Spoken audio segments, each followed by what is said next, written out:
The Olympics are currently giving a masterclass in gaslighting, so I'm sure by now you guys all saw this performance during the opening ceremony, where there seemed to be a depiction of the Last Supper. Then this man in blue body paint is unveiled on the table and starts singing. There was rightfully so some outrage online, so the Olympics wanted to clear up what was actually happening in this scene. That the interpretation of the Greek god Dionysus makes us aware of the absurdity of violence between human beings. How dumb do they think we are? I know it's a thing that like French people don't really like Americans and they do actually think that we're dumb, but they're saying this to the entire world. In what universe does this symbolize a Greek god? And the absurdity of violence? This was the Last Supper. This man was revealed under the little thing that like tops the dish when you're eating dinner. He was on the plate. He was the dinner. It's also so strange because if that's the message you were trying to convey, like why pick that Greek god? Because Dionysus was pretty much known as the god of winemaking. There are stories about when he did wrong and Zeus basically banned him from drinking wine. He's also known for orchards and fruit, vegetation, fertility, festivity,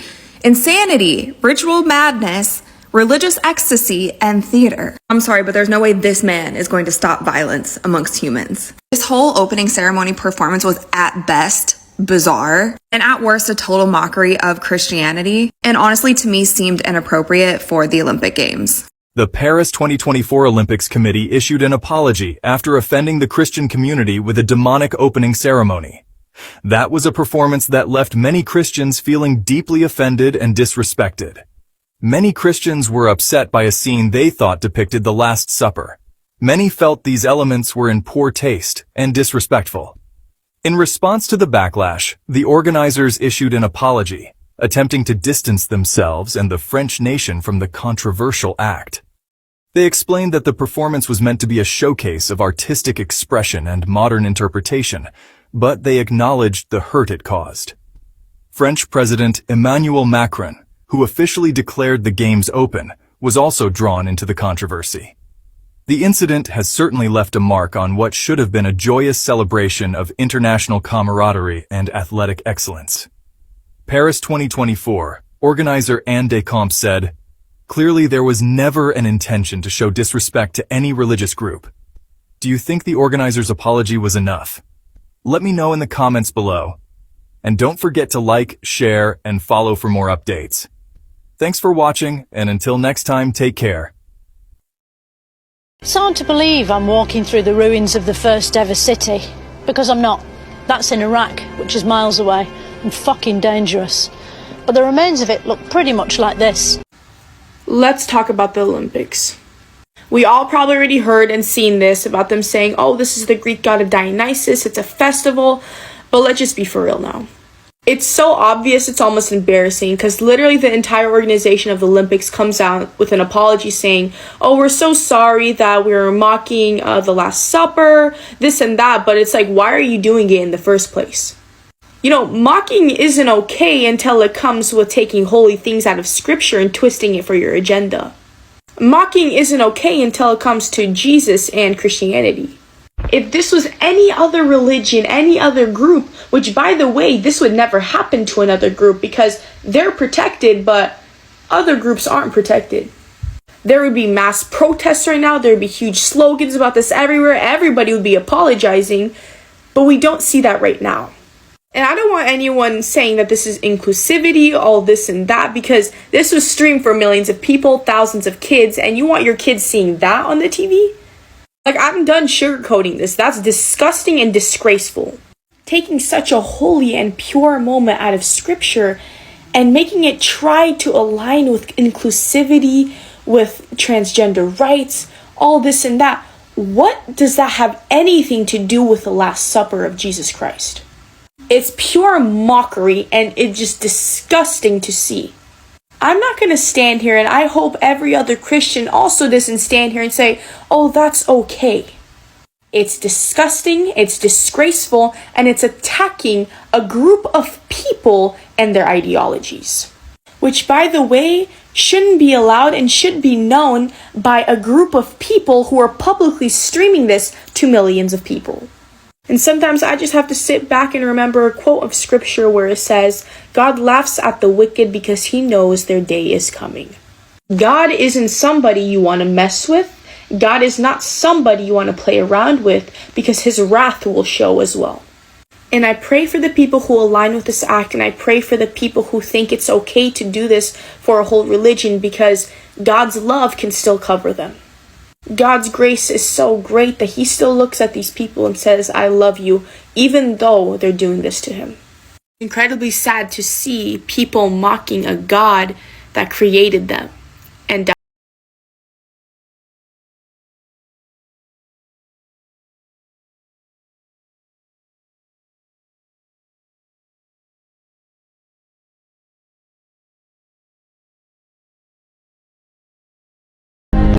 This depiction of the Last Supper during the opening ceremony of the Olympics is not only disrespectful, but also shows how far away from God our culture has fallen. But that's not even the craziest part.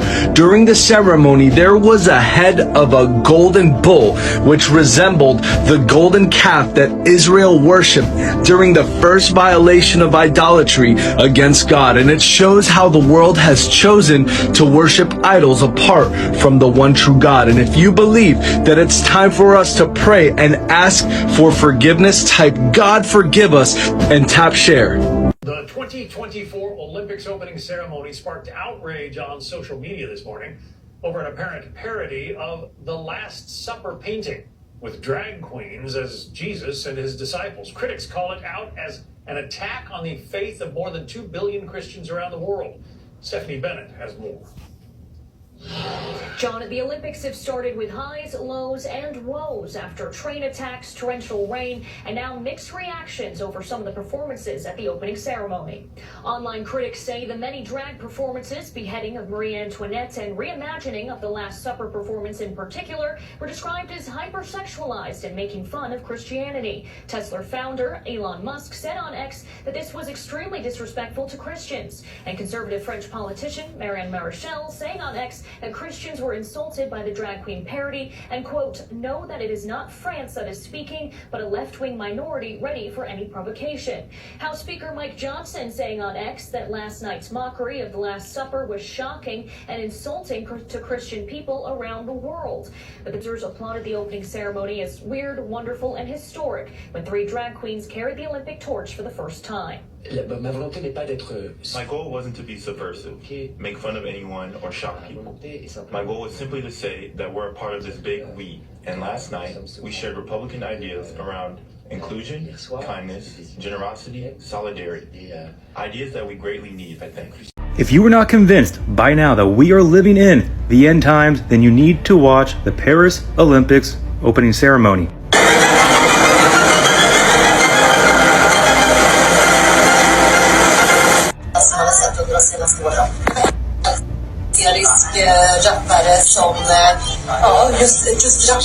Yes, you saw that correctly. This is a drag show Last Supper, mocking the Last Supper of Jesus. And you have a rider on a white horse riding over water. Not to mention they need to throw in some Baal worship over here with a golden bull with some horns. Oh yeah, and they also did this ceremony right here. Apollo, god of sun, and the idea of light. Send your rays and light the sacred torch for the hospitable city of Paris. And you, Zeus, give peace to all peoples on earth. Wreath the winners of the sacred race. It is so unbelievable to witness the veil lifting right now in front of our eyes, and then to also witness people sleeping through it, not waking up to the reality that we live in this matrix that is controlled by spiritual principalities, and they are mocking us.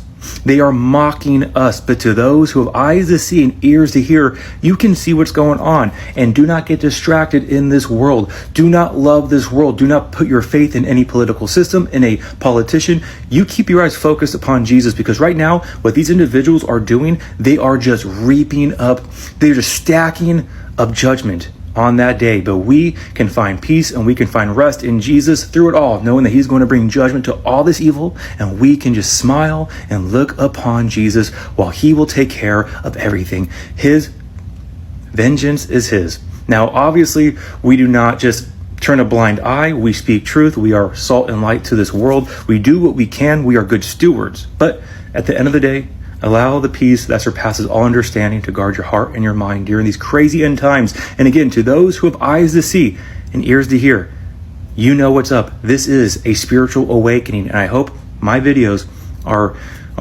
touching people out there who are waking up. I love you guys all so much. God bless. Remember, the just shall live by faith.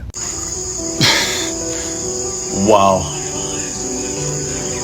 And I looked, and before me was a pale horse. Its rider was named Death, and Hades followed close behind him. And they were given power over a fourth of the earth to kill by sword, famine, and plague, and by the beasts of the earth. You know, I also found it interesting, right here, I wondered why they had these gigantic wings in the background. It seemed kind of out of place, didn't seem like it made a whole lot of sense to me, but then if you just took a picture at just the right angle, there we go. You see, just the right angle, and you got yourself some rather angelic wings there, don't you? The four horsemen of the apocalypse, Revelation 6. The fourth horseman, the fourth seal, the pale horse, brings a whole lot of nasty stuff. Opening ceremonies at the Paris Olympic Games have been absolutely something to watch, mocking, the open mocking of God. I did a video last night that showed the depiction of the Last Supper that these people did, mocking Jesus. You know, I always thought that the opening ceremonies were supposed to show what the hosting country had to offer, show the rest of the world. If this is what France has to offer, you know, sadly though, I wouldn't expect anything different in the United States.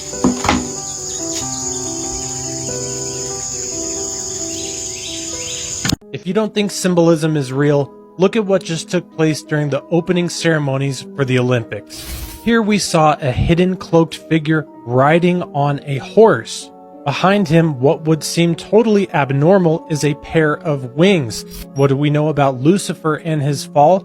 Well, he was a fallen angel, and 1/3 of the angels rebelled and fell with him.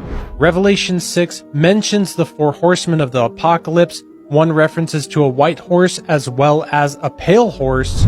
So I looked, and behold, a pale horse, and the name of him who sat on it was Death, and Hades followed with him. In Revelation 6, we're told of the beast that rides the white horse. In Revelation 13:3, it tells us, and all the world marveled and followed the beast. And what do we see here? That same cloaked figure riding a white horse. What's behind him? All the nations of the world following after him. This stuff isn't a coincidence. The imagery suggests that it's pointing exactly to the beast or the Antichrist of the book of Revelation.